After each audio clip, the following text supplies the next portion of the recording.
आज के वचन पर मनन करें। हे मेरे पिता, प्रभु यीशु जी के महान नाम से हम आपके चरणों में आए हैं। धन्यवाद के साथ हम प्रार्थना करते हैं कि आज हमसे अपने प्रकाशन की बात करें। आप हमें अपने भेद को प्रकट करें। पवित्र आत्मा जी, आप हमें बोलिए। हम आपकी सुन रहे हैं, सुनेंगे और जो आप कहेंगे उसके अनुसार करेंगे। प्रभु यीशु जी के महान नाम से आमीन, आमीन। किसी का माइक ऑन है, बंद कर ले प्लीज। और वाला हालालबा, जो आज मैं आपसे बात करने जा रहा हूं, प्लीज अपना माइक बंद करें। रेबे नहे खिबिली, प्रभु यीशु जी के नाम से उस शीर्षक को मैं आपसे के सामने खोल रहा हूं। उस शीर्षक का नाम रखा है व्हाट इज वर्शिप। आज कल में हम 2 दिन में 3 दिन में सीख पाएंगे कि एक्चुअली आराधना क्या है, एक्चुअली आराधना में शामिल क्या चीज है। उसको दंडवत करना, उसके आगे झुक जाना, उसकी महिमा करना, उसका गुणानुवाद करना, प्रशंसा करना, बड़ाई करना, ये सब चीजें का अर्थ क्या है, इसमें क्या चीज ऐसी है जो शामिल है। अगर आप बाइबल की स्टार्टिंग बुक को देखें, बाइबल की लास्ट एंडिंग बुक को देखें, आपको शुरू से लेकर आखिर तक आराधना मिलेगी।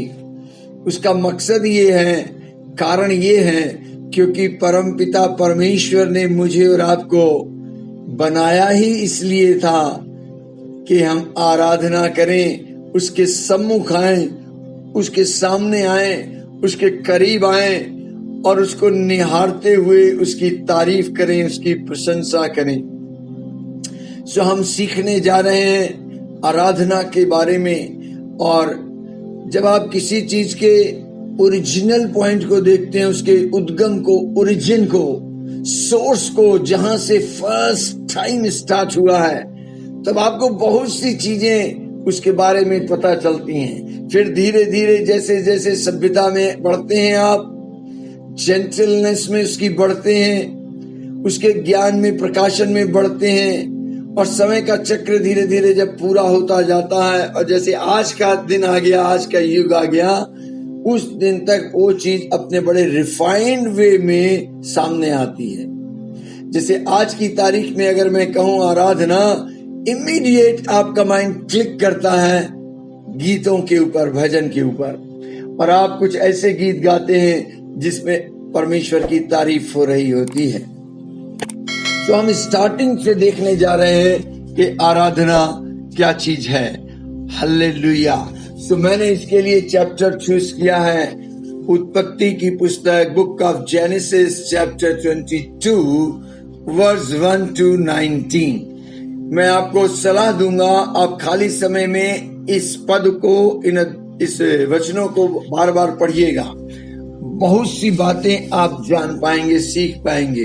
जरूरी नहीं है जो मैं बोल रहा हूं उतना ही सीखे समझें। आप अपना रेवलेशन को प्राप्त करें और आप प्रभु की नजदीकी का आनंद उठाएं। सो उसको जब आप पढ़ेंगे तो आपको मालूम पड़ेगा वर्शिप शब्द, दंडवत शब्द पहली बार जेनेसिस की किताब में 22वें अध्याय के 5वें पद में आया है।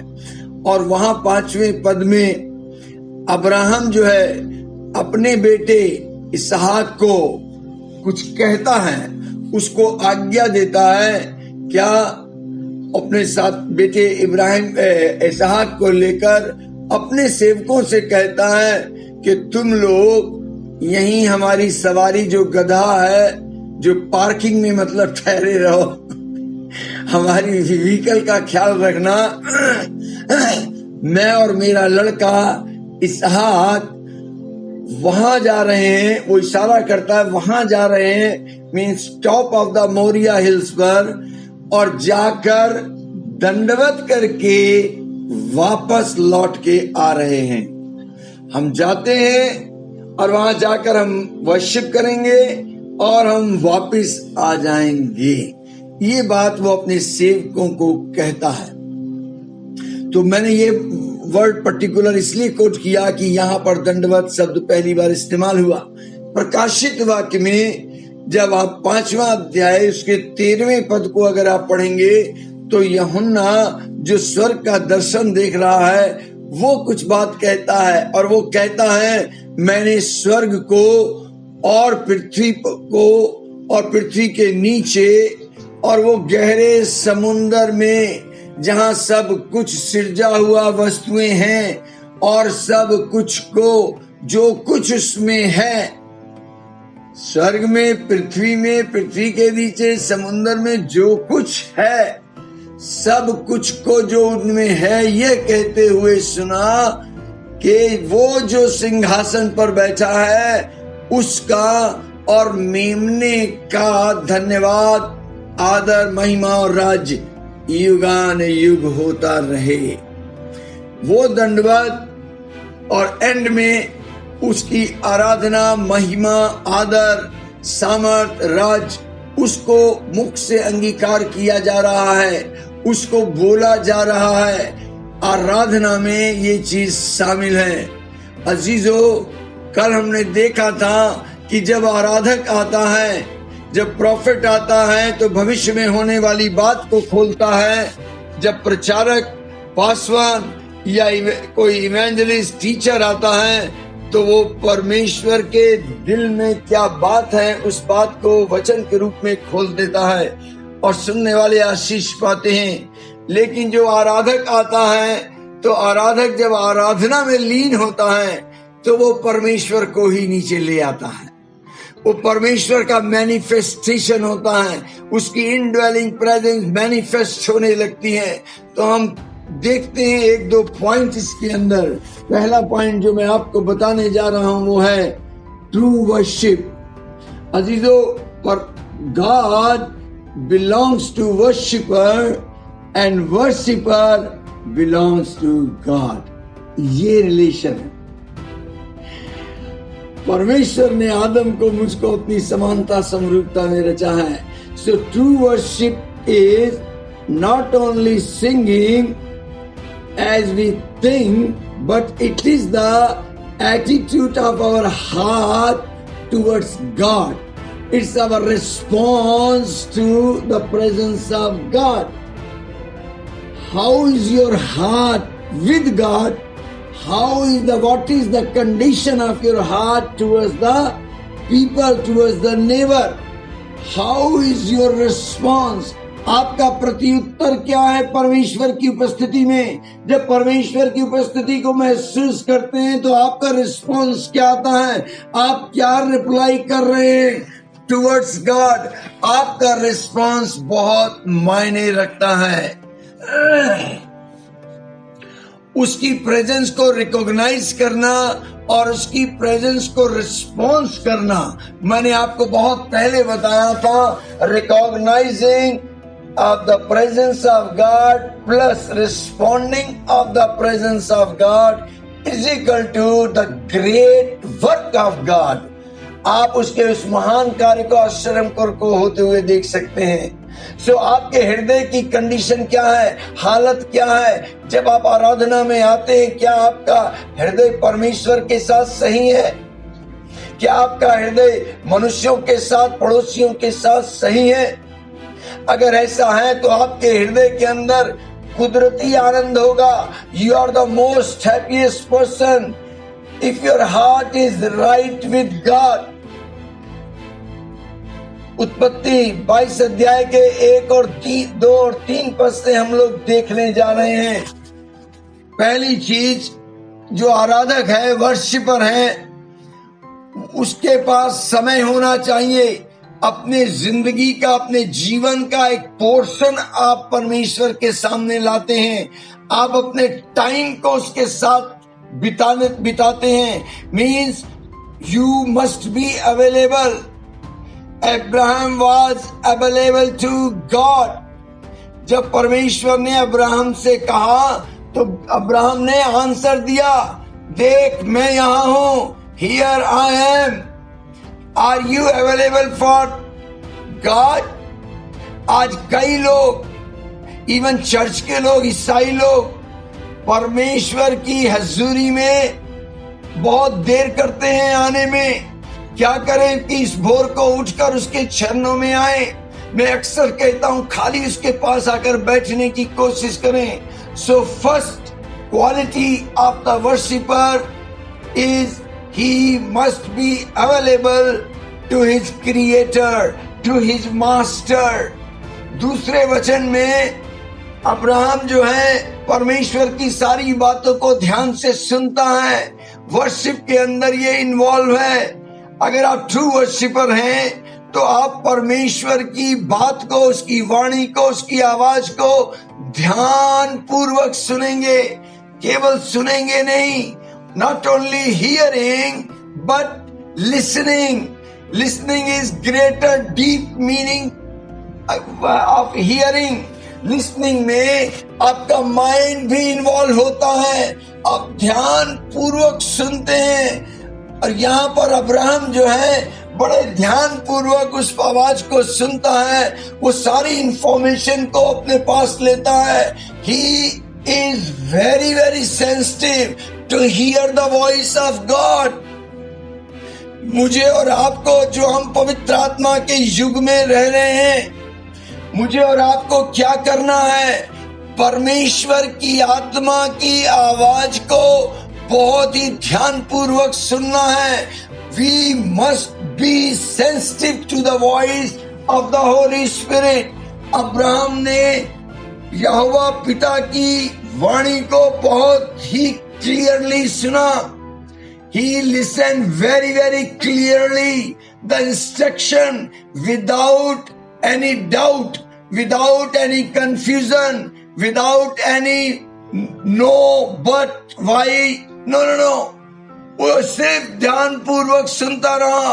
तो जब आप वर्शिप में होते हैं, एक तरफ आपकी आत्मा भजन गा रही है, दूसरी तरफ आप सेंसिटिव हैं, आपका हार्ट सेंसिटिव है और आप उसकी आवाज को, वो धीमी आवाज को, वो विस्परिंग आवाज को, उस इशारे को आप समझ जाते हैं और सुनने लगते हैं। और तीसरी बात बहुत अहम है उसके अंदर, तीसरे वचन के अनुसार Abraham obeyed what he listened. जो उसने सुना है ध्यान से, उसको तुरंत पूरा करता है। अजीजों, विदाउट डिले, नो आर्गुमेंट। जैसे जकरिया ने क्रॉस क्वेश्चन किया था और उसे गूंगा हो जाना पड़ा। बुद्धिमानी की बात बताऊं, अब्राहम ने बहुत इंटेलिजेंटली सारा कार्य कर दिया, without any argument, without any tension, no consultation with any other person, even to his wife. उसने अपनी पत्नी से भी सलाह लेने का उचित नहीं समझा। पिता की जब उस बात को सुना, क्विक रिस्पॉन्स दिया। अजीजों, कोई डिले नहीं किया, विदाउट डिले। अगर आप आज्ञा के पालन करने में डिले करेंगे तो ये डिसोबीडियंसी हो जाएगी। आधी आज्ञा का पालन करना, देरी से आज्ञा का पालन करना आज्ञा उल्लंघन है। सो ट्रू वर्शिप के अंदर मुझे अपना टाइम देना है, अपनी उपलब्धता देनी है, अपने जीवन का एक पोर्शन लाकर देना है और सेंसिटिव रहना है उसको सुनने के लिए। और जो उसने बोला है उसमें फिर ढिलाई नहीं करनी है, आलस नहीं करना है। आप अच्छी तरह जानते हैं नीति वचन के अनुसार आलस करना पाप है। हेलो, मैंने कहा आलस करना पाप है। कई लोग अपने कंफर्ट जोन से बाहर आने की कोशिश नहीं करते। बहुत से उनके पास सुझाव होते हैं, बहुत से एक्सक्यूज होते हैं, लेकिन मैं और आप उन एक्सक्यूजों में ना जाएं। अब्राहम को देखें किस प्रकार वो दंडवत करने की तैयारी कर रहा है। वो परमेश्वर की आवाज को सुनता है और कोई क्रॉस क्वेश्चन नहीं करता। अगर वो अपनी पत्नी से सलाह लेता तो हो सकता है वो दंडवत करने नहीं पहुंच पाता, क्योंकि परमेश्वर ने उससे बात ही कुछ ऐसी कही है। हम आगे पॉइंट में देखेंगे क्या बात की है। Hallelujah, praise the Lord, praise the Lord. मैं आपके लिए वॉइस रिकॉर्डिंग कर रहा हूं। दूसरी चीज, सैक्रिफाइस। हर आराधना में सैक्रिफाइस इन्वॉल्व है। अगर आपका सैक्रिफाइस उसमें नहीं है तो मैं समझता हूं कि फिर आराधना कंप्लीट नहीं हुई। पुराने नियम में देखें, परमेश्वर ने कहा जब भी तुम मेरे हजूरी में आओ, जब कभी परमेश्वर की उपस्थिति में आओ तो कोई भी खाली हाथ ना आना, छूचे हाथ ना आना। तो मैं क्या लाना है इस पर गौर नहीं कर रहा। मैं ये समझाना चाहता हूं कि वर्शिप के अंदर सैक्रिफाइस इन्वॉल्व है। Without sacrifice worship is not completed. It involve the portion of sacrifice also. हो सकता है वो सैक्रिफाइस आपका टाइम हो, आपकी नींद हो, आपका आराम हो, आपका समय हो। परमेश्वर ने अब्राहम से क्या कहा? उसने कहा sacrifice your son, only son, beloved son, whom you love। और वो भी कैसे ऑफरिंग करनी है, कैसे सैक्रिफाइस करना है? As burnt offering. उसने कहा होम बलि के रूप में अपने बेटे को चढ़ा दें। कल्पना कीजिए उस बाप के हृदय को जो बुढ़ापे में बेटा प्राप्त करता है और उसके बेटे वो भी इकलौता प्रिय पुत्र, जिसे परमेश्वर जानता है कि अब्राहम अपने बेटे को बहुत ज्यादा प्यार करता है और आज परमेश्वर ने उससे बहुत ज्यादा प्यार करने वाली चीज उससे मांग रहा है। कठिन बात है, बोलना आसान है, हकीकत में बहुत कठिन है। जिसके बिना आप रह नहीं सकते, जो आपकी चाह है, जो आपके बुढ़ापे का सहारा है, आपकी लाठी है।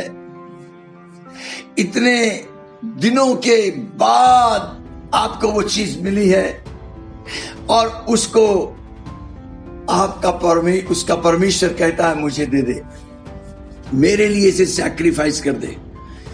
जो चीज आपको बहुत पसंद है उसको कभी सैक्रिफाइस करें तो पता चलेगा आपके दिल की हालत क्या होती है। 100-200 रुपए देने में जान निकलती है लोगों की, और 100-200 रुपए दे के 100 बार हिसाब मांगते हैं। वो हमने 100 रुपए दिए थे, क्या हुआ? जब आप अपने प्रभु से प्यार करते हैं तो आप अपने प्रभु को सब कुछ नछावर करें। बाइबल कहती है रोमन 12 में, अपने शरीर को जीवितता पवित्रता के साथ उसको भावता हुआ बलिदान कर दो। जब तुम अपने आप को उसकी वेदी पे रखते हो ना तो तन मन धन सब आ जाता है। आपको सैक्रिफाइस करना है अपने कंफर्ट को, अपने टाइम को, अपने नींद को। दूसरे शब्दों में मैं ये कहूं कि परमेश्वर ने जब उससे कहा यू सैक्रिफाइस, वहां पर देखिए ये नहीं कहा जा रहा कि तुझे भजन गाना है, गीत गाने हैं। Is not singing over there, वहां पर टाइम कम होता जा रहा है। But whatever you are going to do for God, that is the sacrifice. केवल होठों से नहीं, हाथों से भी आपको बलिदान करना है। That is worship. कृपया मेरी बात को ध्यान पूर्वक नोट करें। वहां पर कोई म्यूजिक नहीं हो रहा है, कोई इंस्ट्रूमेंट नहीं बज रहा है, कोई गीत नहीं गाया जा रहा है। No choir, no worship team. Small work और big work in the church is the part of worship. मैं कहना क्या चाह रहा हूं कि जब आप फेलोशिप में आते हैं, आज के हिसाब के अनुसार जब आप आराधना करने चर्च में भी आते हैं तो 3 घंटे का इंतजार कुछ लोग करते हैं कि तीसरा घंटा बचेगा तब हम जाएंगे। और उस 3 घंटे के बजने से पहले, घंटे के बजने से पहले बहुत सी तैयारियां हो रही होती हैं। हर व्यक्ति छोटा बड़ा काम करने से कोई छोटा नहीं होता। ये सब आराधना का हिस्सा है। अगर आप जूते चप्पल भी प्रॉपर वे में रखने का काम कर रहे हैं, झाड़ पोछ का काम कर रहे हैं, जाले हटा रहे हैं, सफाई कर रहे हैं, म्यूजिक व्यवस्थित कर रहे हैं, क्वायर टीम स्टेज पर आकर खड़ी होगी, कहां पासवान खड़ा होगा, कहां प्रचारक खड़ा होगा, कुर्सियां साफ सुथरी करना, this is also the part of worship. Ibrahim ने वो सारी तैयारी की, वो माउंट ऑफ मोरिया हिल पर आने के लिए अपनी गाड़ी निकाली, गधा, लकड़ियां चीरी, छुरी ली, आग ली, सेवकों को लिया। ये सब क्या है? उस आराधना की तैयारी का हिस्सा है। This is also part of worship. आप केवल ये ना समझे वो 4-5 लोग का ग्रुप जो स्टेज पे खड़ा हो गया, माइक दे दिया, वही वर्शिपर है। नहीं नहीं नहीं नहीं नहीं, आप सब भी वर्शिपर हैं। जो आप 1 घंटा पहले अपने घर में तैयारी करके वहां तक आए हैं। और ध्यान रखें, आप अपना सैक्रिफाइस कर रहे हैं अपने टाइम का। खाली वो 50-100 रुपए जो ऑफरिंग में स्पेशल सॉन्ग के टाइम पर डाला जा रहा है, वही सैक्रिफाइस है। इस गलत फहमी में मत रहें। पुराने नियम में लोग 4 पैर वाला सैक्रिफाइस लाते थे। मेरे संत पौलुस बड़े भाई वो कहते हैं रोमियो 15 अध्याय के 16वें पद में कि मैं सुसमाचार की सेवा याजक की रीति से करता हूं। वो पास्टर नहीं बना, वो अपने आप को अपोस्टल कहता है। He said, I am called for the apostleship। मेरी बुलाहट अपोस्टलशिप की है। ये और बात है कि मैं अभी अपोस्टल नहीं बना हूं, but I am in the process. I am called to be an apostle. और जब वो उसमें अपोस्टल के गुण आ जाते हैं, तब वो कहता है मैं यीशु मसीह का प्रेरित हूं। और तब वो कहता है रोमियो 15 अध्याय के 16वें पद में, मैं सुसमाचार की सेवा, मैं जो इवेंजलिज्म करता हूं वो एक याजक की रीति से करता हूं, प्रीस्ट की रीति से करता हूं। प्रीस्ट का काम होता है आपके हाथ से सैक्रिफाइस को लेना और अति पवित्र स्थान में चढ़ा देना। तो संत पौलुस कहते हैं मैं 4 पैरों वाला सैक्रिफाइस नहीं लाता हूं, मैं 2 पैरों वाला लाता हूं। अर्थात मैं लोगों को सुसमाचार सुनाता हूं और उन्हें पवित्र आत्मा से पवित्र करके उन्हें मैं प्रभु की हजूरी में लाकर अर्पित करता हूं। यानी कि आत्मा बचाने का मैं जो काम करता हूं, that is my ministry, that is the worship. So आज हमने 2 ही पॉइंट देखे, बाकी कल देखेंगे। आइए हम प्रभु को धन्यवाद दें और प्रार्थना में चलें अपने अपने एरिया के लिए। पिता मैं तेरा शुक्रिया अदा करता हूँ, अब्बा फादर मैं धन्यवाद देता हूँ। प्रभु यीशु जी मैं आपका महिमा करता, धन्यवाद करता, पवित्र आत्मा आपका धन्यवाद करता। आज जो आपने राज की बातें खोल रहे हैं प्रभु, ट्रू वर्शिप क्या है हम सीख रहे हैं प्रभु। आपके वचनानुसार हमारा जीवन हो, यीशु मसीह के नाम से आमीन आमीन आमीन। अब आइए अपने अपने एरिया के लिए प्रार्थना करें। राबा लाना बाशा खराबा हीराबा लीना बरे शेबेरे दिलीना बरो दुलना हंदरी दलहालबा शाब्रारी बाबा होरी दलेने हिकबेरी दिली। Thank you Lord, thank you Lord, thank you Lord, thank you.